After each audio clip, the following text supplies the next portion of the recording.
selamat datang di analisis cetek yang ke-8.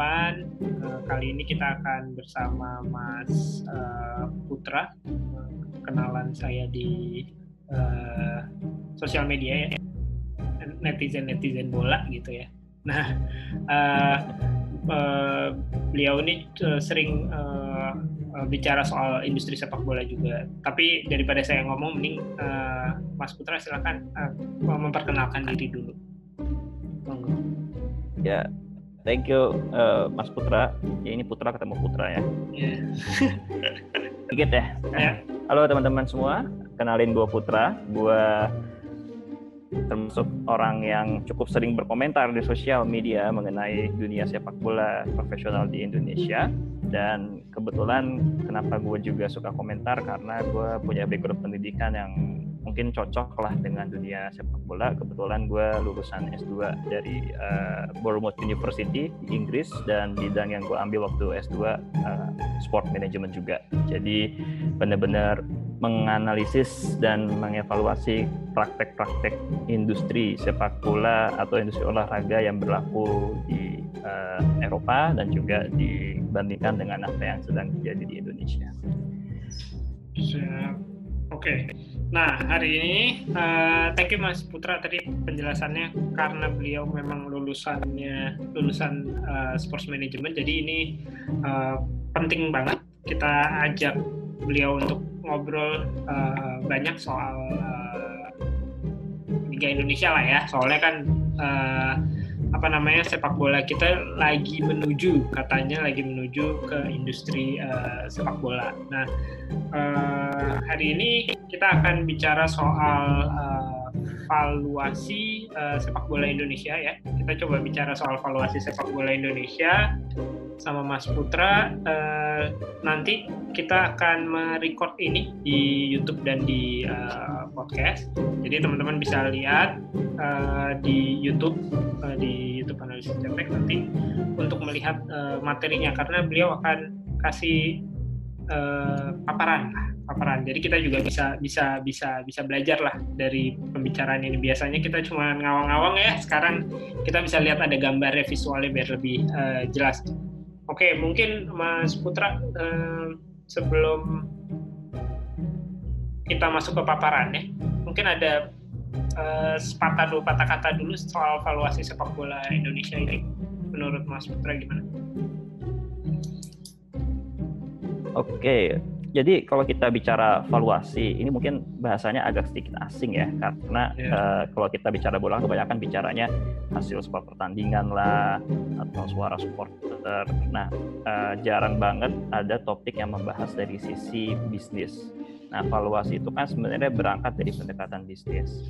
Dan dari pandangan gue pribadi, kalau kita memang mau sepak bola industri itu jadi suatu industri, ya otomatis pendekatan yang bersifat bisnis itu harus mulai dijalankan oleh para pelaku industrinya. Dan kenapa valuasi itu jadi hal yang menarik buat dibahas? Karena dengan adanya valuasi kita bisa melakukan yang namanya pengukuran potensi pasar kita. Potensi pasar dalam artian seberapa besar daya tarik kita kepada commercial partners dan seberapa besar potensi kita sebagai pelaku industri itu untuk bisa mendapatkan manfaat ekonomi dari kegiatan atau usaha di industri tersebut. Nah, di Indonesia sendiri mungkin hal ini sudah ada ya, bibit-bibitnya sudah mulai dijalankan baik oleh operator ataupun oleh klub, tapi kita bicaranya tingkat kecanggihan lah, atau semacam levelnya, beda kelasnya gitu. Kalau di Eropa Barat khususnya mungkin seperti Inggris dan Spanyol dan Jerman gitu ya, mereka tuh kecanggihannya udah di misalnya di level 3 atau level 4. Nah, mungkin kita masih baru di level 1,5, level 2. Mungkin analoginya seperti itulah. Oke. Nah, sebenarnya ini itu dia kenapa mau mengajak Mas Putra untuk ngobrolin ini ya, karena itu ya. Karena kalau misalnya kita ini sifatnya lebih cetek-cetek aja ya, belajar sendiri gitu ya. Jadi butuh orang yang lebih jelas. Jadi yang dengerin juga atau yang biasa ngikutin juga bisa lebih tahu lagi lebih detail, karena kalau misalnya kita nggak tahu ya nggak maju-maju sebenarnya industri sepak bola kita. Jadi arahnya ke arah sana sih. Mungkin Mas Putra bisa mulai untuk paparannya, silakan Mas. Ya, jadi ini sesuai permintaan dari hostnya, gue nyiapin beberapa bahan lah. Ini kebetulan hostnya suka memberikan tantangan nih, dan tantangannya di tournya kemarin tuh adalah sebenarnya sepak bola kita itu punya potensi nggak sih industrinya, dan kalau punya potensi bagusnya tuh dinilai berapa gitu kan. Nah, sebelum kita masuk ke dalam bahasan lebih dalam mengenai nilai, ya baiknya sih kita coba bedah dulu sebenarnya ketika kita bicara industri sepak bola Indonesia itu pemainnya siapa aja sih gitu. Nah, kalau kita masuk ke dalam bahan pertama, ya again ya, ketika kita bicara industri kan kita bicara konteks untuk mendapatkan manfaat ekonomi. Nah, hukum ekonomi atau konsep ekonomi yang paling basic itu kan ada supply, ada demand. Nah, makanya di sini gue coba memaparkan bahwa di industri sepak bola ada pihak-pihak yang masuk ke dalam sisi supply atau sisi yang menjadi faktor produksi, dan ada pihak-pihak yang masuk ke dalam sisi demand atau sisi yang menimbulkan adanya permintaan pasar. Gitu.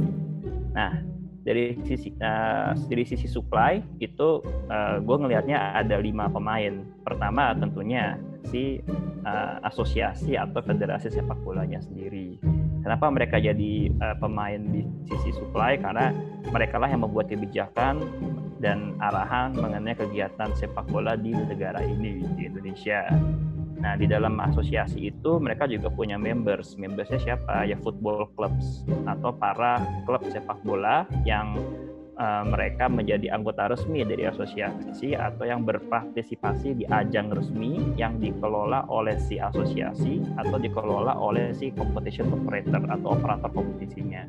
Dalam case ini di Indonesia kan operator kompetisi itu untuk Liga 1 dengan Liga Indonesia baru.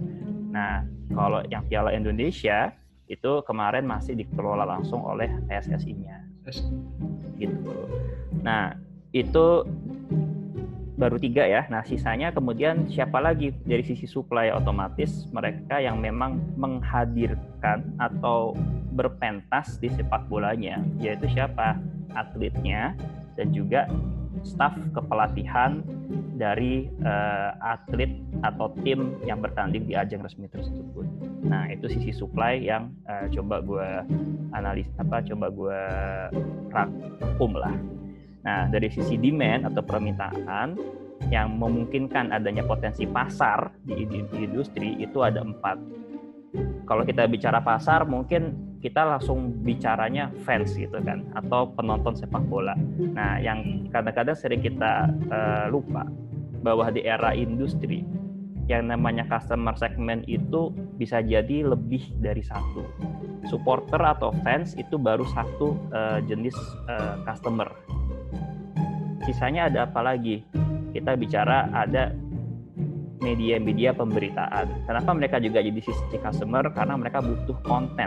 Mereka butuh konten untuk diberitakan kepada pembacanya atau pengikut dari media pemberitaan ini. Kemudian ada juga yang namanya brands.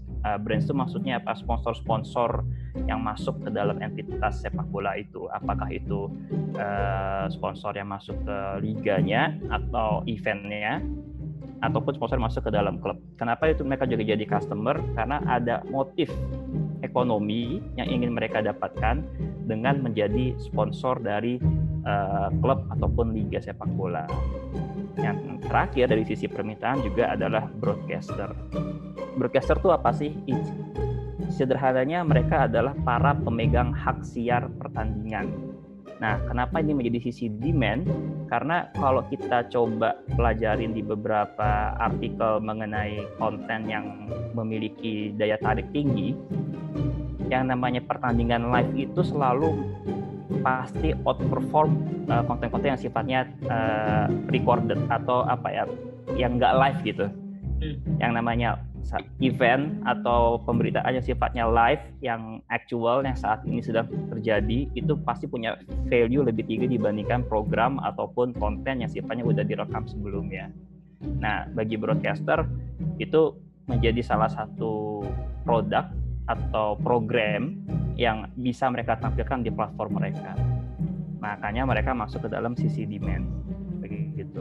Tapi sekali lagi ya, ini sifatnya diskusi dua arah. Dalam artian, kalau nanti misalnya Mas Putra atau teman-teman yang menonton atau mendengarkan ini punya opini berbeda, saya justru sangat senang gitu. Kenapa? Karena semakin banyak yang mengkritisi ini, semakin besar chance kita untuk bisa menentukan praktek industri sepak bola yang memang paling cocok buat Indonesia. Di Indonesia, oke. Ya. Terus ini lanjut ke next slide. Mas. Ya, ini bebas ya, maksudnya gini, kalau Mas Putra mau ada yang tanya, langsung tanya juga nggak apa-apa. Kita bisa langsung obrolin dulu, atau kita langsung next juga no problem. Nah, kalau di sini kira-kira gambarannya cukup jelas, kita mungkin masuk ke slide selanjutnya. Oke, sementara masih cukup jelas, sangat jelas.